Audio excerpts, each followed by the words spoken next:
80వ స్వాతంత్ర దినోత్సవ వేడుకలు జరుపుకుంటున్న వేళ అందరికీ స్వాతంత్ర దినోత్సవ శుభాకాంక్షలు తెలియజేస్తూ ఉన్నాం.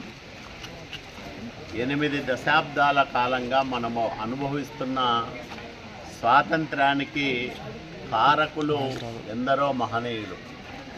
వాళ్ళందరూ ప్రాణత్యాగం చేసిన ఫలితంగా, జీవితాలను పణంగా పెట్టిన ఫలితంగా వచ్చిన ఈ స్వాతంత్రాన్ని మనం సద్వినియోగం చేసుకుంటూ, స్వేచ్ఛావాయువులు పీల్చుకుంటూ భావితరాలకు ఉజ్వలమైన భవిష్యత్తు నిర్మించే దిశగా ముందుకు సాగుతూ ఉన్నాం. దేశానికి నరేంద్ర మోడీ గారు, రాష్ట్రానికి నారా చంద్రబాబు నాయుడు గారు ఇద్దరు బలమైన నాయకులుగా అటు దేశాన్ని ఇటు రాష్ట్రాన్ని ప్రగతి పథంలో ముందుకు నడిపిస్తూ ఉన్నారు.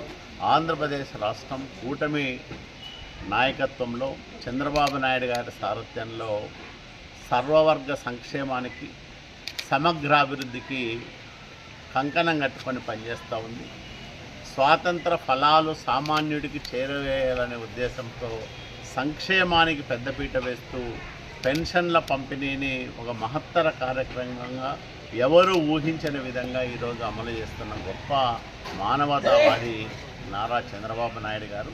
ఆయన నాయకత్వంలో ఈ రాష్ట్రం మరింత ఉజ్వలంగా ముందుకు సాగాలని, అన్ని ప్రాంతాలు ముఖ్యంగా వెనుకబడిన రాయలసీమ, ఉత్తరాంధ్ర, ప్రకాశం లాంటి జిల్లాల్లో ప్రగతి వెలుగులు నిండాలని మనసారా కోరుకుంటూ మరొక్కసారి ప్రజలందరికీ స్వాతంత్ర దినోత్సవ శుభాకాంక్షలు తెలియజేస్తా ఉన్నాను.